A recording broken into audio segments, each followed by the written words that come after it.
Today's program is devoted to an issue that has come up so often over the years that periodically it's time to stop, take a little while, and go through it so it stops being abused, as is so often the case. I'm talking about tariffs and how they impact your job and everybody else's. The claim is made by the government of the United States, for example, President Biden. And by the way, same argument is made by ex-President Trump. The argument goes like this. Tariffs, and I'll explain in a minute what those are, tariffs protect jobs. A tariff is good for your job. It protects it. And therefore, it's good for us as a country to impose tariffs because they protect jobs. Let me explain then what that means. First, a tariff is a tax. Don't be mystified by the name. It's just a special tax, and so it came to acquire a special name. Here's how it works. A tariff applies only to a good or a service that is brought into the country from outside.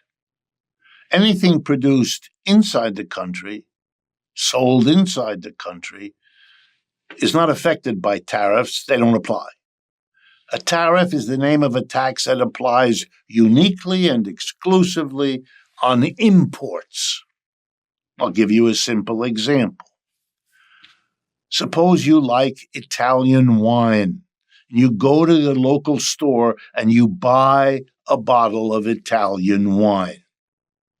The price you will be asked to pay may or may not say this, but here's what that price involves. First, the money paid by that wine shop to the producer of the wine in Italy. Let's say that's $10. So the price of the wine shipped from Italy to the store where you buy it, $10. A tariff is a tax on that. Let's suppose, just for simplicity, it's a 20% tax.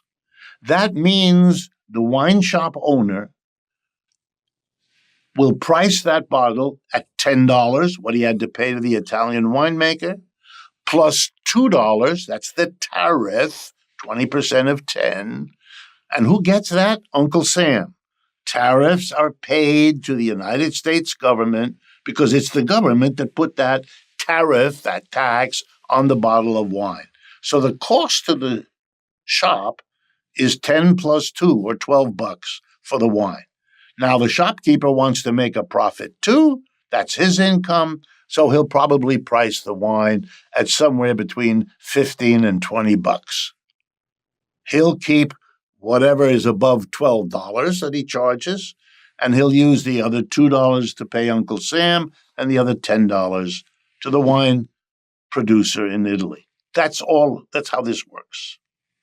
Okay. Next step.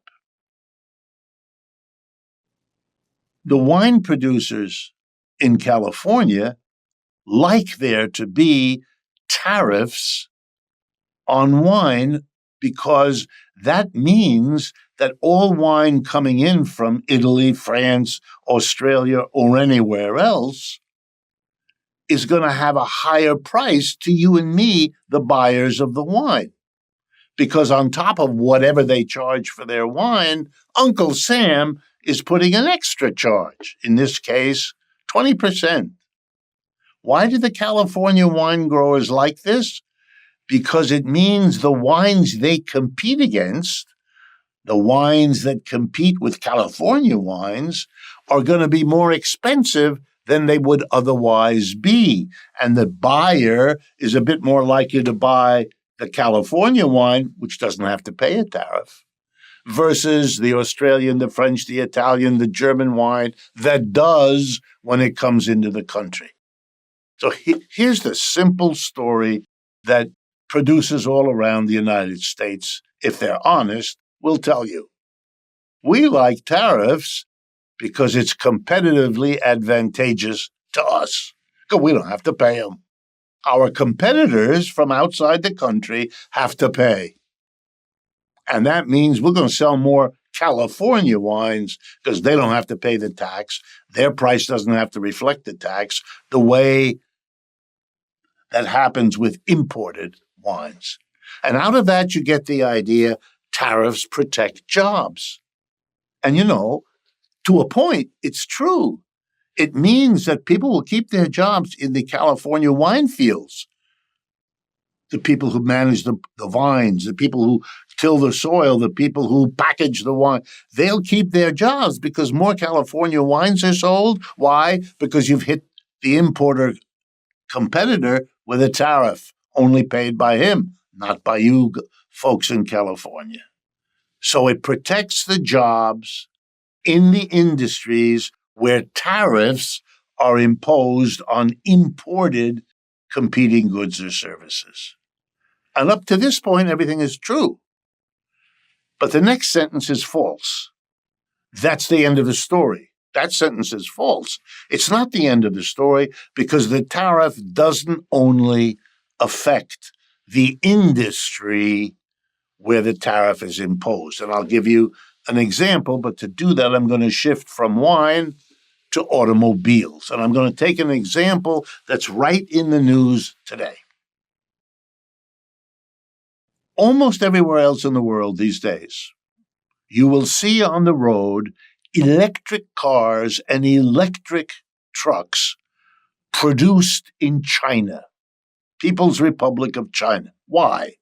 Because the Chinese, having worked at it for a long time, are proudly able to say to the world, we have the best quality electric vehicles at the lowest price. And indeed, they do. They have outcompeted Tesla or anybody else. What does that mean? I'm going to give you the example. Let's assume the electric vehicle from China costs $30,000. Okay? That means an American producer, whether it's an American company like GM and Ford or a country out of the United States, but working inside the United States, like VW or any of the others. If you produce a car inside the United States, an electric car,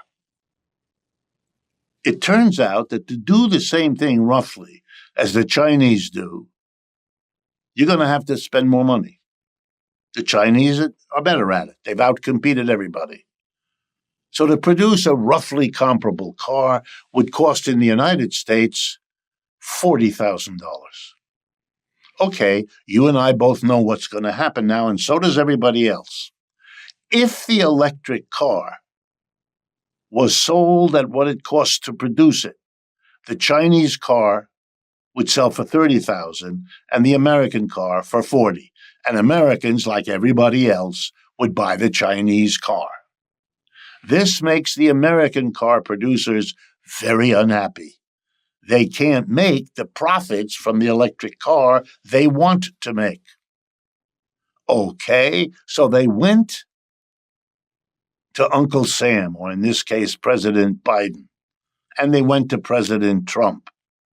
And from both of them, they got tariffs on imported electric vehicles, especially those from China. Right now, here's the tariff, 100%. That was just done a few weeks ago by President Biden. Here's what he did. He made the automobile companies in America very happy. He went to Michigan and told the auto workers, I'm protecting your jobs because I put 100% tariff on Chinese electric vehicles. So the $30,000 Chinese electric vehicle in the United States will cost $60,000. Not only will Americans be unable to buy Chinese cars at $30,000, but if they dare to bring one in, it'll cost them $30,000 plus 100% tariff. In other words, double. They'll have to pay $60,000. And since GM, Ford, Toyota, and others in the United States can produce comparable vehicles for about $40,000, here's what the American companies will realize. Now we are selling cars and trucks, electric ones, in the United States and making a bundle. Why? We are protected. What protects us? The tariff. Because it makes it uneconomical for an American to spend $60,000 when he could get a roughly comparable electric vehicle for $40,000 from an American producer. But it's not because the American producer is more efficient. He isn't. He's less efficient. It's not because the American car is better quality. It isn't. It's less. The only reason American cars, electric cars and trucks are selling is because the better competitor, competing truck from China in this case, is disallowed by means of a tariff. In that sense, the jobs of American auto workers are protected. Again, that part is true. But now I'm going to show you how others are hurt by that tariff. The easiest way is to tell you that there are thousands of industries, thousands of corporations in America right now that buy cars and trucks as inputs to whatever they make. Because a truck brings the inputs to their factory, and a truck takes them from the factory to the store where they're sold. Because a truck brings them materials that they need. Because automobiles are how their salespeople go around marketing this stuff. They buy fleets of cars and trucks, and they always have. They now want to switch to electric. The whole world is doing that. They want to participate in that. They have to buy for themselves fleets of truck, fleets of cars. The most efficient thing for them to do, of course, would be to buy that first quality car or truck from China at the price, $30,000. But the tariff makes that impossible for them. They can't. They have to pay $40,000 or maybe even more that the American producers make because they can get away with it because they're protected from competition from the Chinese vehicle. So every American company that buys fleets of cars and trucks has to pay more for them than they otherwise would if there weren't a tariff. And you know what that means? They have to pass on the extra cost of buying American when they price their output. And since many of them produce goods sold in the rest of the world, they have to compete, here we go now, with other countries' companies that are producing the same thing. But the other countries' companies, when they buy fleets of cars and trucks, they can go to China and buy them for $30,000. Their American competitor can't do it, has to pay $40,000. And you know what that means? We're going to suffer export losses. Customers around the world will buy from them because it's cheaper. Buy directly from China, no tariff. Buy from the United States, pay more. It's a tariff. Industries that are disadvantaged that way will not prevail. Jobs will be lost in all of them because they can't do what their competitors can do. That the tariff, when you impose it, helps protect jobs, as Biden and Trump and officials tell us, but only really in the industry where the tariff applies. In my example, the automobile industry. American auto workers will have their jobs protected. But workers across the American economy will have their jobs jeopardized by a tariff on electric vehicles. Because everywhere else in the world, Americans will have a hard time competing with local companies in Europe, Asia, Africa, Latin America, because those companies there, when they buy trucks and cars as fleets, as inputs to their business, they can buy from China at $30,000 a vehicle. Their American competitor cannot buy Chinese vehicles at $30,000. That's what the tariff makes impossible. They have to pay $60,000 because Mr. Biden has imposed a 100% tariff.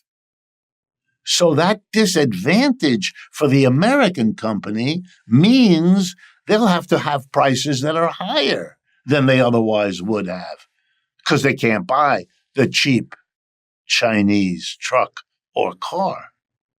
And by having the price higher, they'll lose business. And when they lose sales of whatever they make, they lay off workers. Aha! So the tariff that protects auto workers' jobs jeopardizes all kinds of other jobs in companies that have to pay more for the vehicles that they will now be buying. An honest politician, which neither Trump nor Biden on this subject are, would have to tell you that a tariff protects some jobs and destroys others, because that's the truth.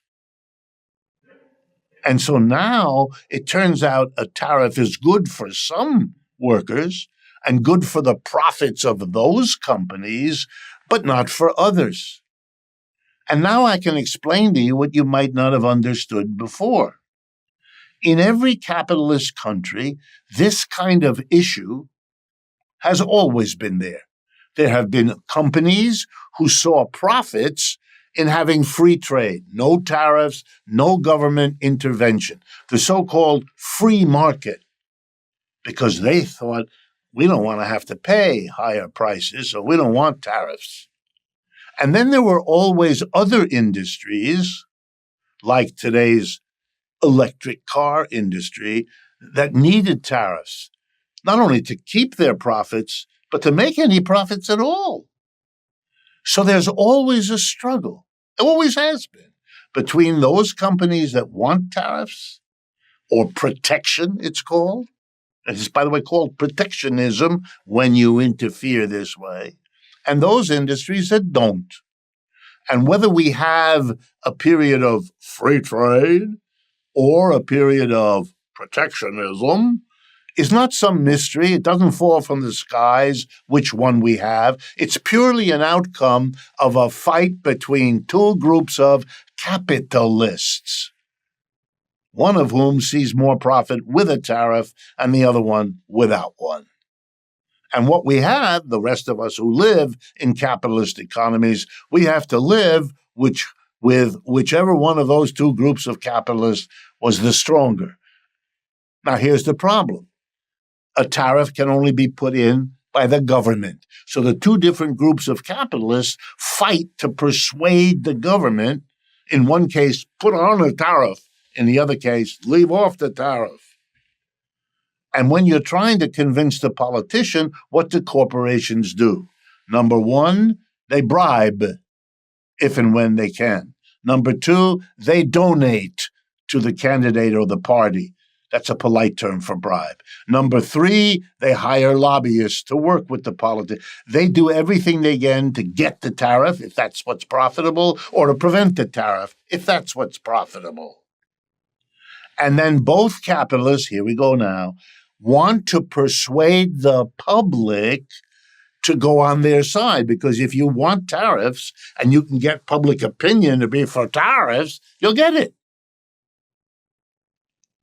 If you don't, if the other side gets the public opinion, you're going to have a harder time getting what you want. So there's an effort made, and so here we go. The people who want there to be tariffs in America right now want to see politicians go out there and help them develop public opinion so it's in favor, so you can vote for the tariff I want and need. So they send out the president, the congressperson, the senator to give a speech to give 100 speeches. Tariffs protect jobs. Of course, you don't tell the truth. It protects some jobs and it destroys others. Turns out you can't even know in advance which is the bigger effect. Will more jobs be protected than lost? Maybe. Very hard to tell, very hard to measure, and impossible to predict. They can't be honest because what they do is a kind of advertising. And you know what advertising is? That's when you say everything real and everything you can get away with that's good about a product, and you deny or hide everything that's bad. That's what advertisers are paid to do. It's a form of lying. And that's what the politicians do. If they're pro-tariff, they'll tell you, gee, this would be great for everybody, protect jobs. If they're against it, they'll tell you the stories about how it hurts jobs. Don't be fooled. If anything, that's the central message of today's program. When you hear descriptions of whether an economic policy is good or bad, please remember, in every case,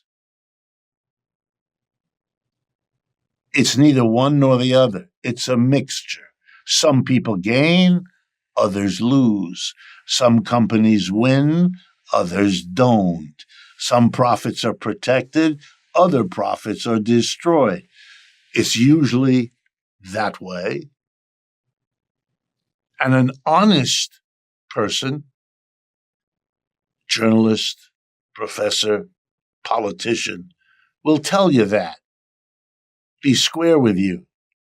Help you to understand the complexity rather than living in the fantasy land that it's all real simple. If you just have this tariff, which I happen to want, everything will be best for everybody. Not true. But I'm going to push a little harder because we're living in a time of tariffs. They've been going up, more and more of them. It's only for about 10 years now. Before that, we had a period of free trade, otherwise known as neoliberalism or globalization.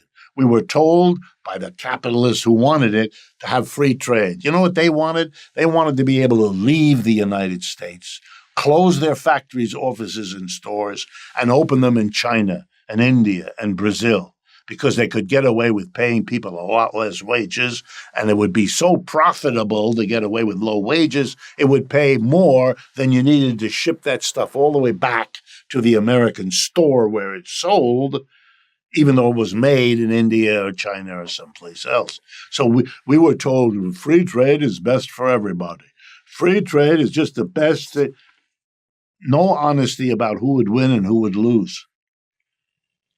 The losers got together. The people who lost over the last 30, 40 years of free trade, globalization, they are now the backbone of support for Trump. They are also very upset with the Democratic Party because they associate them with supporting free trade, which they did. Both parties did, because the capitalists who stood to gain got to both parties. Those capitalists are still around. They're still pushing for free trade. They don't like what's going on. They're fighting, as I told you. Capitalists always have. But don't you be fooled. We shouldn't be fooled. We are now in a period of tariffs. So let's look a bit more in them to conclude. The tariff is what allows an American to face the fact that if you want an electric car, you're going to pay a lot more than you need to, because you're not going to be able to buy the cheaper, better electric car from China at 30 grand. You're going to have to pay 40 grand, which is what it costs to do that in the United States. But it'll actually cost you more. You know why? Because the American company, now protected from the competition from China, why should they stop and charge $40,000? They can charge $50,000. You still will buy it from them because $50,000 is a lot less than what you'd have to pay if you tried to buy a Chinese car at 100% tariff. That would be $60,000. So you know what we can say correctly? That tariffs tariffs boost prices. Tariffs make the prices we pay higher than they would otherwise be. Because that's the point. The point was to protect the American so they could sell at a higher price than we would have to pay if we bought it abroad. We wouldn't be affected by inflation if we didn't have the tariff, which makes it worse. Now, what politician has been honest enough to say to you, on the one hand, we are fighting inflation. On the other hand, because we want to please the capitalists who want tariffs on electric cars, we're making the inflation worse.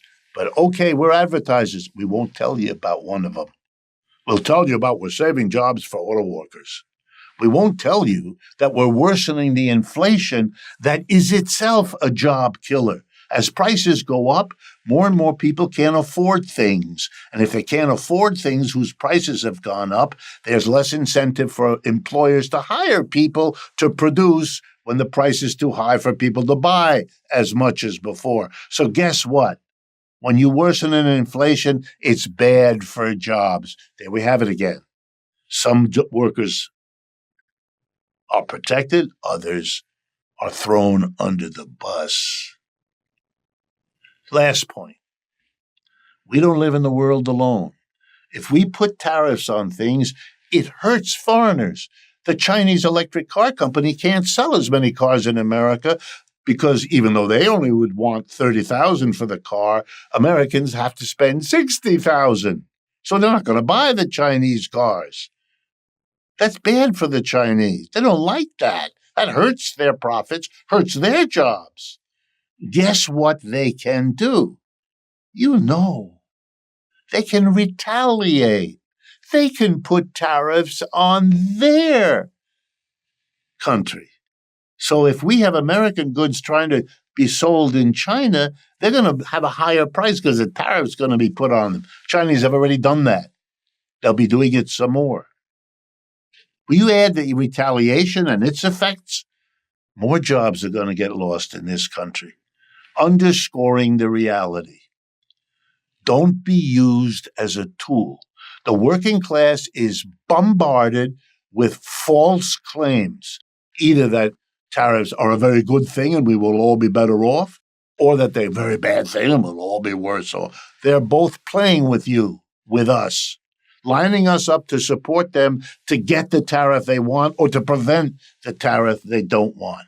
We're just being used. This is not our issue. We should fight for the jobs we need and want.